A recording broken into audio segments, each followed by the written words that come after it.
मैं अनुरोध करूंगा अंबर जी से। अंबर जी, कृपया आप अपना प्रश्न लें।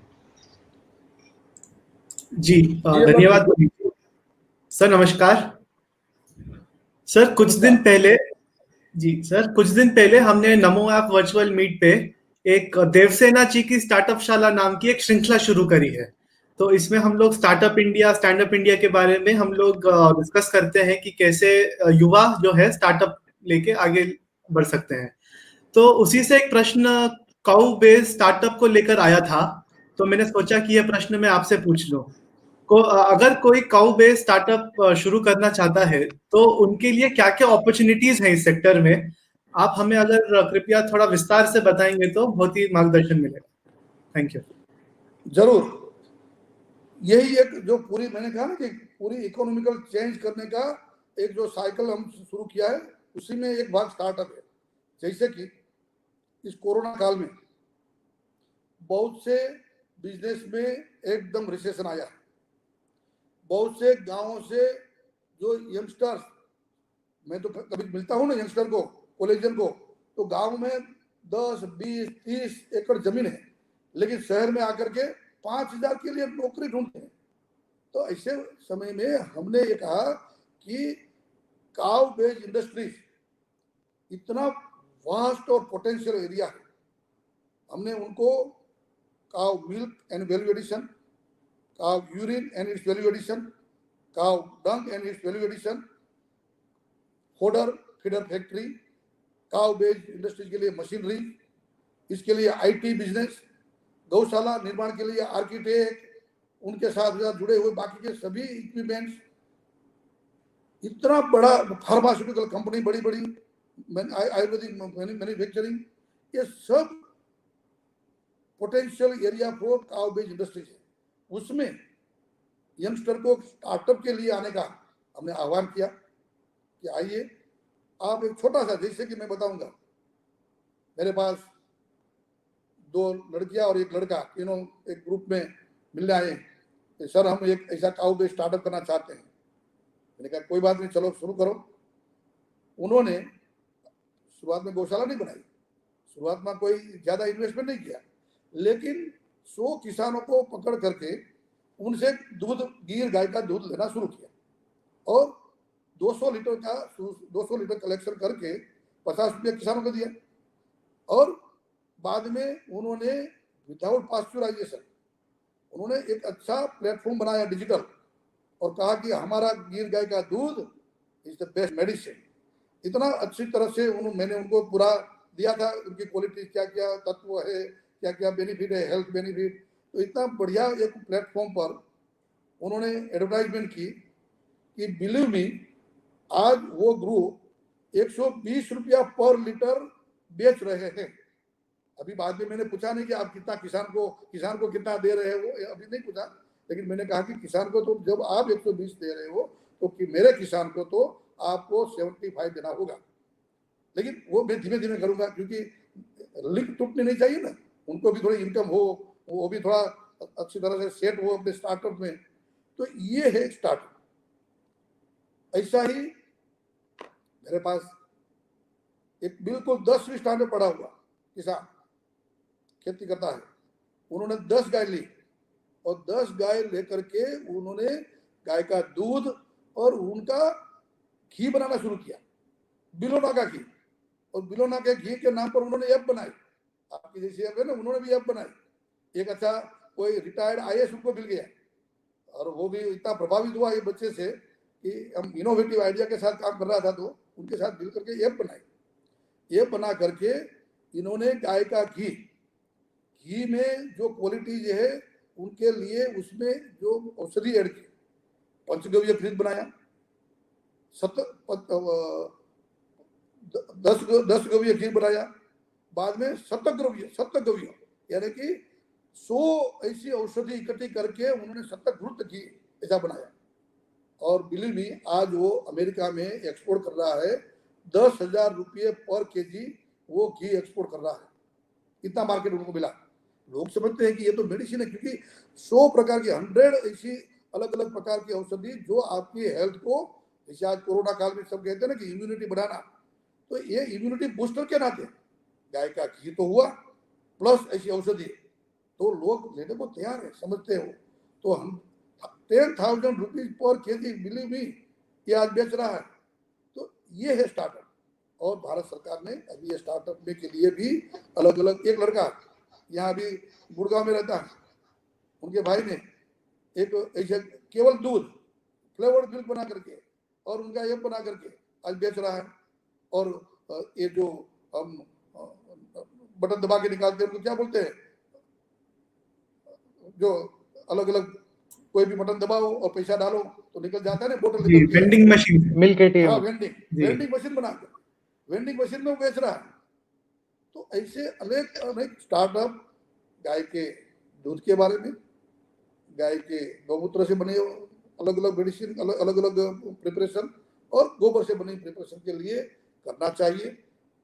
अनेक किसान, अनेक युवा इंडस्ट्री, मैं तो कहता हूँ कि केवल किसान नहीं, engineers, doctors, architects, IAS, IPS लोग आगे आए हैं। एक मेरा डॉक्टर मित्र है, एमडी है, बहुत अच्छी प्रैक्टिस है, लेकिन उसने 50 गाय, गिर गाय का एक बड़ी गौशाला बनाई। उनके पास, उनके गांव में, गांव वाला था, अहमदाबाद में रहता है, लेकिन गांव का था, तो गांव में 50 किलोमीटर दूर गौशाला बनाई। और right from very first day, कभी कभी ऐसा माना जाता है कि गौशाला प्रॉफिटेबल नहीं है, गौशाला में से आप बिजनेस नहीं कर सकते। एक सेवा का गलत फहमी है कि गौ सेवा यानी सेवा ही करना है, लेकिन उन्होंने right from very first day profit making पूरा प्रोफेशनल बिजनेस यूनिट, जो आप कहते हैं स्टार्टअप, ऐसा शुरू किया। And he is earning from all 3 item, cow milk, cow urine and cow dung. And as well as fourth क्या होगा कि गाय की जो प्रोजनी बढ़ती है ना, 50 गाय, एक गाय हर साल बियाती है, 9 महीना दूध देती है और बाद में 1 साल में बियाती है। तो एक साल में एक बछड़ा या बछड़ी पैदा करती है। और हमारी देसी गाय, कल मैं हिसार में था और बाद में भी बहुत देश में घुमा हूँ, तो कोई भी हमारी देसी गाय 10, 12, 15 बार बियाती है अपने लाइफ टाइम में। उनकी आयु होती है यूजुअली 15 से 20 साल की।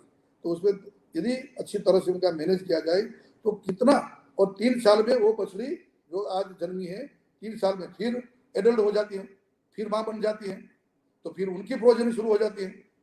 तो मैं एक, देखिए, एक मुझे रहा न जाता, लेकिन मैं एक दृष्टांत आपको, कि मैं जब गौ सेवा आयोग गुजरात का पहली बार अध्यक्ष बनाया आदरणीय मोदी जी ने, तो मैं भी सीखता था। तो छोटे से छोटे फार्मर से लेकर के गांव के गंवार, जैसे लोग कहते हैं ना, वहां से लेकर के बड़े बड़े साइंटिस्ट को, बड़े बड़े मुनि ऋषि, अपने साधु संत को भी मिला और गाय को समझने का, आत्मसात करने का प्रयास किया। उसमें मैं एक बार, हमारे यहाँ गिर का जंगल है, जो गिर लाइन बोलते हैं वहाँ, और वहाँ एक नेसड़ा यानी कि अंदर, जो जंगल के अंदर कम्युनिटी रहती है, वो गाय पालती है और वहाँ वो जंगल में रहती है। तो मैं निकला, शाम का समय था, लगभग सूर्यास्त का। तो मैंने दूर एक ऐसी गाय का जो नेसड़ा यानी कि एक रेसिडेंशियल कैंपस देखा। तो मैं स्वाभाविक, मैंने सोचा कि चलो गाय को, गाड़ी को थमाते हैं और अंदर जाते हैं, समझते हैं गाय को। तो उस समय तो वो लाल लाइट थी, इसलिए मैं जब गाड़ी थोड़ी और अंदर गया, तो वहाँ जो दादा बैठे थे उनको लगा कि ये कोई सरकारी अफसर आया और अभी डांटेगा। ये जंगल में तो फॉरेस्ट के कानून होते हैं, यहाँ कैसे गाय रखी है, तो डांटेगा, ऐसा उनको लगा। इसलिए फिर भी जब मैं गया तो आइए सर, मैंने कहा, मैं तो दादा नमस्कार, जय गौ माता, मैं तो आपको मिलने आया हूँ। तो उनको लगा कि चलो अच्छा लगता है कोई आदमी, तो बैठिए। तो मुझे 4 खटिया पर बैठा दिया। बाद में मैंने पहला प्रश्न पूछा कि दादा कितने गौ माताएं हैं? तो वो दादा ने कहा कि ये रही 70, यानी कि 70 जैसी है गाय, रही है, घूमती है हमारे बाड़े में। तो फिर मैंने दूसरा प्रश्न पूछा, क्योंकि जब मैं इनिशियली ये बना ना चेयरमैन, तो सब यही कहते थे गाय पोषण क्षम नहीं है, वो तो लॉस का बिजनेस है। तो मैं ढूंढ रहा था सॉल्यूशन। तो उस समय उस दादा ने कहा कि ये 70 है। तो मैंने फिर क्वेश्चन किया कि दादा तो ये 70 है, तो आप कैसे पोषण करते हैं? आपको तो लॉस को होता होगा, आपको दिक्कत नहीं होती? किसान भी जैसे दुखी है तो आप दुखी नहीं है। तो जैसे कोई बेटे को, कोई बाप को कहे कि भाई 4-5 बेटे हैं और 5 बेटे का पालना का आपको दिक्कत नहीं होती, ऐसा कोई क्वेश्चन मुझे कैसा माँ बाप को लगता है। उस समय तो 5-7-10 बेटे रहते थे हमारे, फिर भी कोई ऐसा नहीं कहता था कि मेरे लिए बोझ है। तो वैसे उस दादा के आग के भवे चढ़ गए, क्या बोल रहे हो? मैंने कहा दादा भाई एक समझने का प्रयत्न कर रहा हूँ कि ये 70 गायें हैं, मोर देन 70, तो उनके लिए कैसे आप अच्छी तरह से आपका जीवन व्यतीत कर सकते हैं। तो उन्होंने जो मुझे बताया, देखिए कि ये जो अपने भारतीय अपनी अर्थनीति का कैसी अर्थशास्त्र, ये मैकेंजी का अर्थशास्त्र यहाँ नहीं चलता। दादा ने ये बताया कि देखो वहाँ ये मेरा बेटा रघु, उनका एक रघु नाम का बेटा 20-21 साल का वहाँ घूम रहा था गाँव के बीच में। वो बेटा रघु, जब वो रघु जन्मा, उनका जन्म हुआ, सूर्य बराबर हो मेरी बात, तब कहा कि ये बेटा जन्म हुआ तो उनके नाम के 1 महीने गाय कर दिए, गोमती गाय उनके नाम कर दी। बाद में जैसा बेटा बढ़ता रहा, वो गाय का जो दूध था, वो वहाँ जंगल एरिया होने के कारण दूध बेचते नहीं थे, वो घी बनाते थे। तो उनका जो घी होता था और वो बेच करके 1 साल में मैं 1 तोला सोना लेता था, यानी कि 10 ग्राम सोना, समझ गए ना। तो ये गाय का दूध का 1 साल में 1 तोला सोना आ गया। गाय आगे बढ़ती गई, दूसरी तीसरी, इस गाय की आबादी बढ़ती गई, उस गाय की दूसरी बच्ची, तीसरी बच्ची। कभी बछड़ा आता था तो वो क्या करते थे कि वहाँ हमारे वहाँ संधी लोग आते हैं, एक मुस्लिम कम्युनिटी है जो गाय पालती है, उनको बछड़ा दे देते थे, उनके बदले में बछड़ी ले लेते थे और 500 रुपया एक्स्ट्रा दे देते थे कि भाई बछड़ा पालना और 500 रुपीज उनके बदले मुझे बछड़े दे दो। ऐसा करके वो दादा ने मुझे बताया कि आज मेरा बेटा 20 साल का हो गया, उसके नाम पर 20 तोला सोना हो गया है, 20 कैरेट का, एक कैरेट नहीं 20 बोलते ऐसा गोल्ड हो गया है, और उनके नाम पर 36 गाय हो गई है।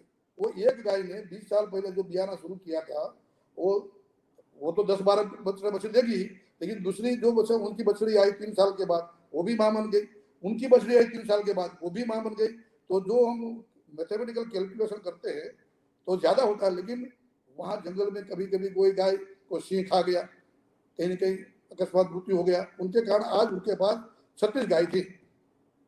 तो दादा ने कहा अब मैं उनका शादी करूंगा और उनको 20 तोला सोना और 36 गाय दे दूंगा, बाद में वो जाने और उनकी पत्नी जाने, मेरा काम पूरा। देखो ये उनके शब्द थे, सुनिए कि कितना इकोनॉमिक्स ये हमें समझाए। तो इसके आधार पर मैं कहता हूं कि समाज में आज आने वाले दिनों में काउ बेस्ड स्टार्टअप और काउ बेस्ड इंडस्ट्रीज बहुत बड़ी अपॉर्चुनिटी वाला बिजनेस है। आजकल पलायन हो गया ना, शहर में हमारे बच्चे क्या करते हैं, 10,000 की नौकरी के लिए बीए, बीकॉम, बीएससी, इंजीनियर सभी लोग ढूंढते हैं, एमएससी वाले, पीएचडी वाले 7,000, 8,000, 10,000 की नौकरी ढूंढते हैं और गंदी गलियों में रहते हैं। तब उनको मैं कहता हूं कि भाई आप यहाँ ना रहो, आपका गांव में खुली हवा में शुद्ध एटमोस्फेयर में रहो, 10-20 गाय पालो, उनके साथ ये पूरा स्टार्टअप वाला बिजनेस करो, सरकार की जितनी स्कीम है उनका फायदा उठाओ और आनंद। और मैं मानता हूं कि कोरोना ने मुझे अनायास और हमें सबको एक अच्छी अपॉर्चुनिटी दी है फिर से समझने की कि भाई चलो बैक टू नेचर जाओ, कहीं ना कहीं नया बिजनेस, नया अपॉर्चुनिटी ढूंढो। और ये अपॉर्चुनिटी इतनी वास्ट है, अनएक्सप्लोर्ड है और इतना डायमेंशन वाली है कि उसमें आने वाले दिनों में मैं मानता हूँ कि बहुत बड़ा रोजगार सृजन होगा, बहुत बड़ी एम्प्लॉयमेंट, एंटरप्रेन्योरशिप होगी, बहुत महिलाएं आगे आ रही है।